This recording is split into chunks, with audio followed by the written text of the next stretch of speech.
Amém, graças a Deus, estamos de volta aqui para mais um vídeo em nome de Jesus, amém? Que Deus abençoe a sua vida nessa manhã de terça-feira. Hoje já são dia 4 de julho de 2023. Eu quero trazer aqui um estudo bíblico. Estarei postando estudos bíblicos. Desta feita, esse estudo ele está lá em Salmos. Vamos iniciar pelo livro dos Salmos, amém? Está escrito no Antigo Testamento, na língua hebraica, onde na nossa tradução, na Almeida, Revista Atualizada, ARA, diz assim: bem-aventurado o homem que não anda, capítulo 1, Salmos de número 1, versículo 1. Bem-aventurado o homem que não anda no conselho dos ímpios, não se detém no caminho dos pecadores, nem se assenta na roda dos escarnecedores. Amém? Então, vamos iniciar utilizando esse versículo. Não é um estudo sobre o versículo, já fiz até isso no vídeo anterior. Mas é o início, aqui é o início do nosso curso bíblico sobre o livro dos Salmos. Amém?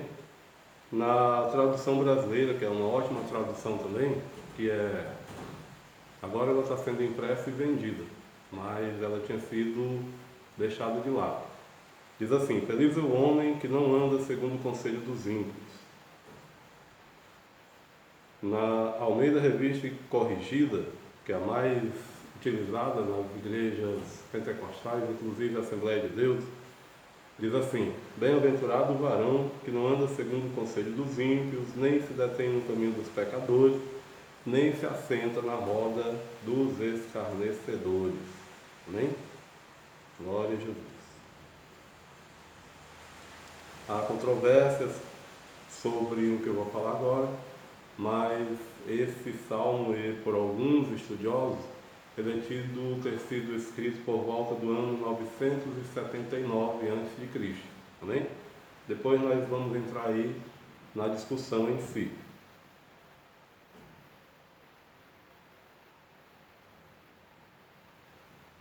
Vamos para alguns comentários de alguns teólogos, amém? De alguns estudiosos da palavra de Deus. Glória a Jesus. Por que é tão importante a referência do Salmo 1, versículo 1?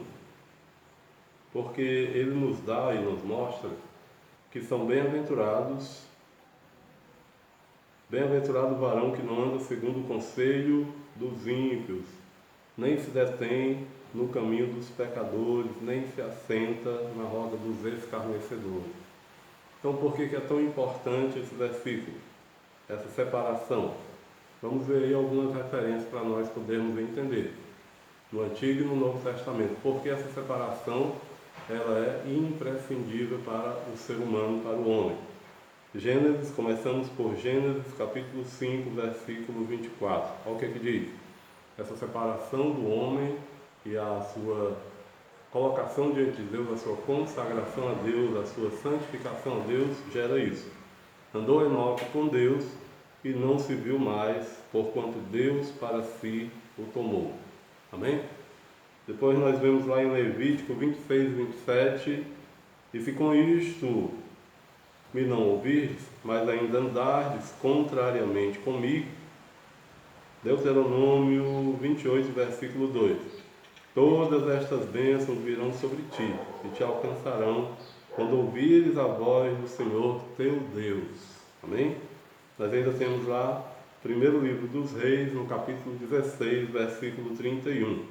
Sucedeu que, como se fora coisa leve andar nos pecados de Jeroboão, filho de Nebate, ainda tomou por mulher a Jezabel, filha de Etbaal, rei dos Sidônios, e foi e serviu a Baal e se encurvou diante dele. Nós temos ainda o segundo livro das Crônicas, capítulo 22, versículo 3. Também este andou nos caminhos da casa de Acabe, porque a sua mãe era sua conselheira para proceder impiamente.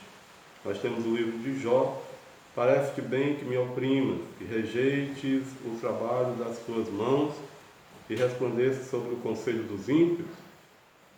Mas ainda temos os Salmos de número 1, versículo 6, porque diz assim: porque o Senhor conhece o caminho dos justos, mas o caminho dos ímpios perecerá.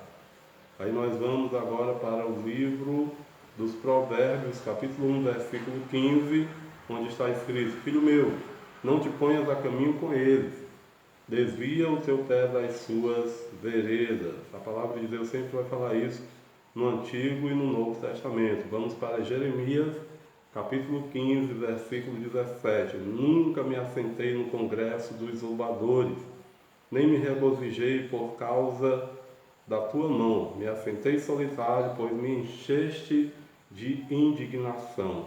Nós ainda temos os Ezequiel, livro do profeta Ezequiel, capítulo 20, versículo 18, diz assim: mas disse eu a seus filhos no deserto: não andeis nos estatutos de vossos pais, nem guardeis os seus juízos, nem vos contamineis com seus ídolos.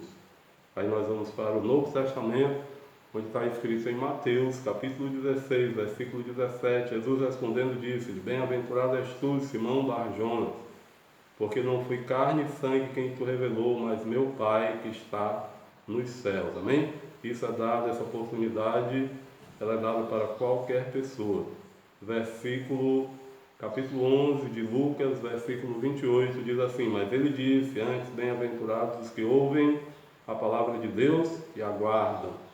João 13, 17, sabeis estas coisas, bem-aventurados sois, se as fizerdes, se as cumprirdes. Romanos 5, versículo 2, pelo qual também temos entrado pela fé a esta graça, na qual estamos firmes e nos gloriamos na esperança da glória de Deus. Efésios capítulo 6, versículo de número 13. Portanto, tomai toda a armadura de Deus, para que possais resistir no dia mau e, havendo feito tudo, ficar firme. Depois nós vamos para a primeira carta do apóstolo Pedro, porque é bastante que no tempo passado da vida fizéssemos a vontade dos gentios, andando em dissoluções, concupiscências, borracheiras, glutonarias, bebedices e abomináveis idolatrias. Esse tempo ele já passou. Apocalipse 22, versículo 14, para encerrarmos Antigo e Novo Testamento. Bem-aventurados aqueles que lavam as suas vestiduras no sangue do Cordeiro, para que tenham direito à árvore da vida e possam entrar na cidade pelas portas. Amém? Deus maravilhoso, Deus fiel. Graças a Deus. Vamos para alguns comentaristas, comentários de alguns teólogos, começando por Bacon. Vamos ser breves, amém? Para que o vídeo não fique muito grande, né? Em nome de Jesus. Comentário bíblico de Bacon, interpretação abrangente do livro dos Salmos. Bacon, introdução ao livro dos Salmos.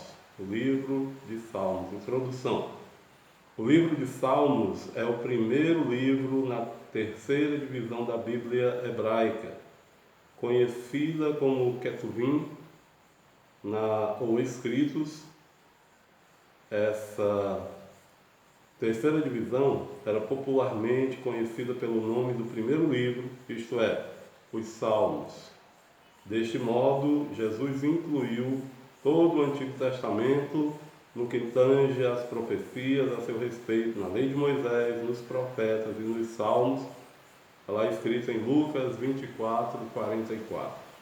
O título em português vem da tradução grega Septuaginta, foi concluída em cerca do ano 150 a.C.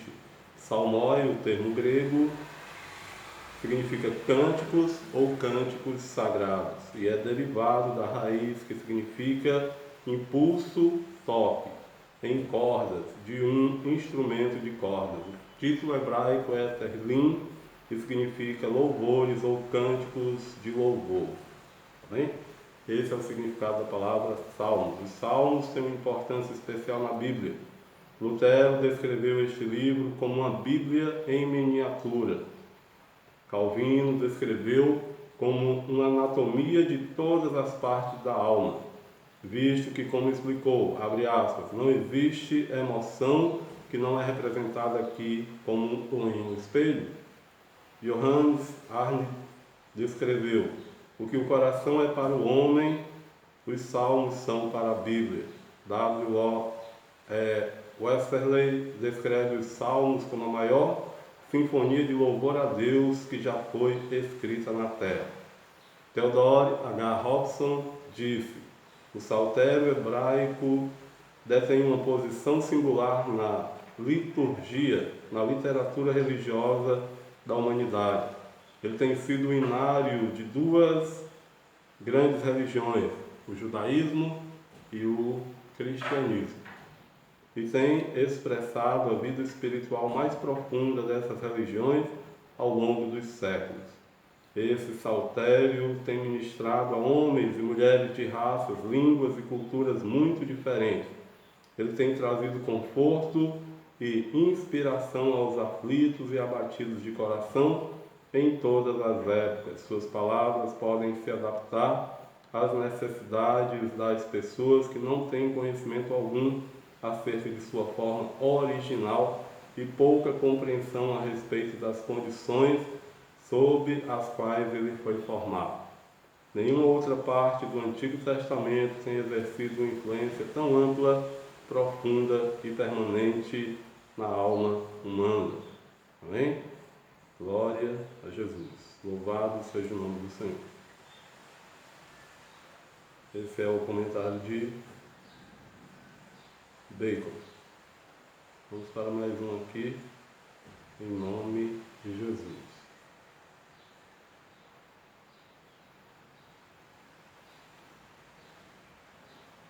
Champlin, outro grande e renomado teólogo. Introdução ao capítulo 1 do livro de Salmos. Introdução ao livro. O livro dos Salmos contém orações e cânticos produzidos pela experiência religiosa de uma comunidade que adora. O adorador nos Salmos toma a palavra para dirigir-se a Deus e repartir as experiências e as aspirações mais profundas da alma. Lutas e esperanças, triunfos e fracassos, adoração e rebeldia, gratidão e arrependimento, particularmente o clamor que surge da enfermidade, da pobreza, do exílio, da injustiça e de toda espécie de calamidades e misérias que atingem a humanidade. O nosso Senhor Jesus Cristo utilizou os salmos durante o seu ministério. Assim o vemos, por exemplo, por ocasião da tentação no deserto, Mateus 4, versículo 6, conforme está escrito lá em Salmos 91, versículos 11 e 12, ou nos ensinamentos do Sermão do Monte, Mateus 5 e 7, conforme Salmos 18 e 25, Mateus 5 e 35, conforme está lá em Salmos 48, versículo 2, depois você lê, Mateus capítulo 7, versículo 23, conforme consta em Salmos capítulo 6, versículo 8. Jesus, ele citou muito o livro dos Salmos para trazer as suas explanações com relação a o que ele estava ensinando. Amém? Comentários na Bíblia de Estudos de Genebra, pela Sociedade Bíblica do Brasil, amém? Para a versão Almeida Revista e atualizada, que é utilizada pela Bíblia de Genebra. Amém? Diz assim: poesia hebraica. A mais proeminente das características que distinguem a poesia hebraica é a repetição de ideias, chamada paralelismo. Uma ideia é afirmada e então imediatamente expressa novamente em palavras diferentes. E os conceitos das duas linhas correspondem de forma mais ou menos aproximada. Os tipos de paralelismo foram classificados por Walt em 3 categorias: sinônimo, na qual a ideia é repetida de forma similar; antitético, na qual a ideia é afirmada por oposição; e sintético, na qual a segunda linha desenvolve ou continua o pensamento da primeira. ao invés de meramente repeti-la. Outras categorias também têm sido reconhecidas. Por exemplo, no paralelismo emblemático, uma das duas linhas é uma figura de linguagem e a outra apresenta a mesma ideia, literalmente, explicando a figura. No paralelismo de estribo, de escada ou climático, as linhas subsequentes levam a ideia adiante, sendo que cada uma adiciona um novo elemento ao que veio antes. Exemplos característicos dos tipos mencionados são sinônimos, Salmo 113, versículo 7, e também o Salmo 147, versículo 10. Antitéticos, Salmos 1 e 6 e Provérbios 10, versículo 1. Sintéticos, Salmos 52, versículo 9. Emblemático, Provérbios 25, versículos 4 e 5. E de escada, Juízes, capítulo 5, versículo 30, com Salmos de número 29, versículo 5 e versículo 6. E ainda o Salmo 65, versículo de número 4. Amém? Glória a Jesus. Vamos falar de tudo, né? Porque não vamos falar de tudo, porque senão vamos levar dias, como diz a palavra, né? Somente falando de um só versículo bíblico. Já Matthew Henry, na sua introdução ao livro de Salmos, ele diz assim, ó: proporcionar poesia para a expressão de louvor, adoração e confissão a Deus. Esse é o propósito do livro dos Salmos. Autores: Davi ele escreveu 73 salmos, Asaf ele escreveu 12, os filhos de Coré eles escreveram 9, Salomão escreveu 2, Emã,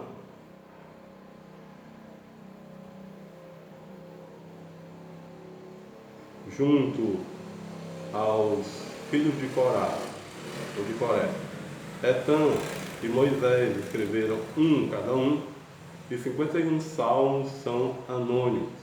O Novo Testamento atribui 2 dos salmos anônimos, os salmos 2 e também o 95 a Davi. Amém?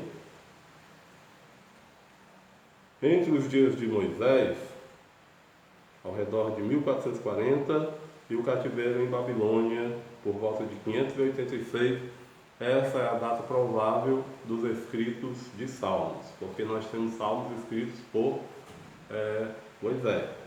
Amém? Glória a Jesus, que coisa maravilhosa.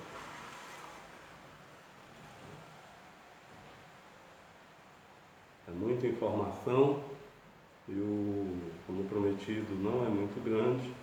Já Wesley, na sua introdução, no livro de Salmos, ele diz: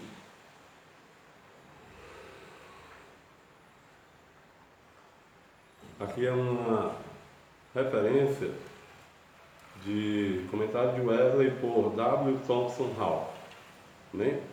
O autor das exposições sobre Salmos para o comentário wesleyano da Bíblia é o Dr. Ralph W. Thompson, presidente da Divisão de Filosofia e Religião e professor de religião em Spring Arbor College. O Dr. Thompson detém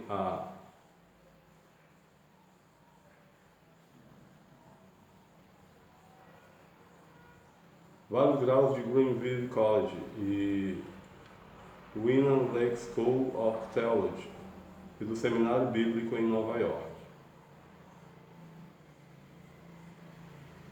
Ele diz assim: o livro de Salmos é a coleção mais incomum da poesia já escrita por homem nos tempos antigos ou modernos, apesar de algumas semelhanças entre ele e alguns outros tipos de literatura das culturas contemporâneas, dos vales da Mesopotâmia e do Nilo, e das outras pessoas que viviam ao longo da costa oriental do mar Mediterrâneo. O saltério ainda está de pé por si só, como único na literatura devocional. O saltério é a saída dos corações dos homens de piedade, que ouviram a voz de Deus e no pântano do pecado e do desespero respondeu a ele: clamando por salvação. É a quarta explosão da alegria irreprimível e louvor de pessoas que experimentaram o toque criativo de Deus e entrou em vitória espiritual. As meditações de homens sérios que enfrentaram a vida honestamente e sondado suas profundezas para que soubessem o papel do mal, mas acima de todos os caminhos de Deus.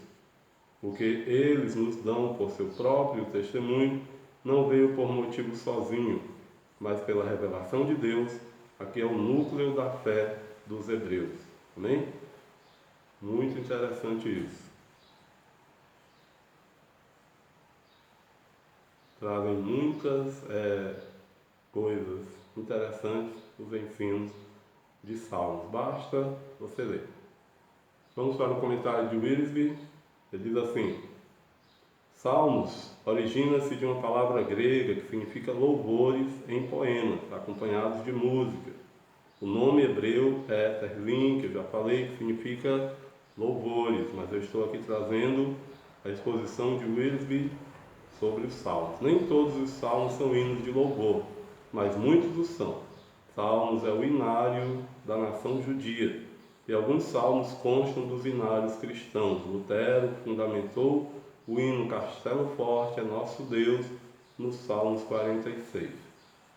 O propósito dos salmos é uma coletânea muito pessoal de cânticos e poemas. Com o passar dos séculos, os judeus adaptaram o seu conteúdo para o incorporar na adoração e na devoção pessoal deles. Nessa coletânea, nós encontramos orações de sofredores, hinos de louvor, confissões de pecado e de fé, hinos sobre a natureza e cânticos que ensinam a história dos judeus, e em cada um deles o ponto central é a fé no Senhor. O escritor que rememore a história,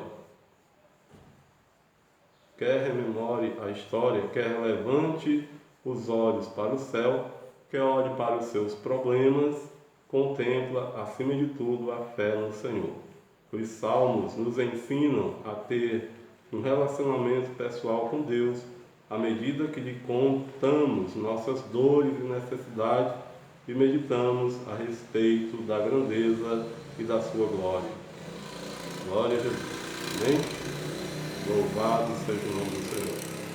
Já Russell Shedd, ele faz uma análise na sua introdução ao livro dos Salmos da seguinte forma: qualquer esboço do livro dos Salmos tem de ser geral, visto que os salmos individuais, evidentemente, não foram colecionados, dando-se atenção ao assunto ventilado ou ao autor.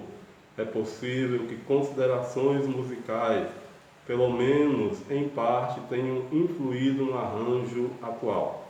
O saltério é dividido em 5 livros, cada um dos quais é assinalado no fim por uma doxologia. Mais significativo que algum esboço geral no estudo dos salmos é a sua classificação de conformidade com assuntos explorados. Os salmos, metade dos quais são atribuídos a Davi, o suave cantor de Israel, conforme seus títulos, vêm quase todos do período áureo de Israel, isto é, cerca de 1000 a.C. Sem dúvida, alguns deles foram escritos mais tarde, até mesmo no tempo do cativeiro. Por exemplo, o Salmo 137. Expressam grandes verdades em estilo poético, calculado para atingir as cordas mais profundas do coração. Deveríamos aprender a lição que nos dão, de que o conhecimento intelectual não é o bastante. O coração também deve ser tocado pela graça remidora de Deus. Bastante oportuna essa frase aqui de Russell Shedd. Amém? F.F. Bruce, comentário da NVI, ele diz assim: a formação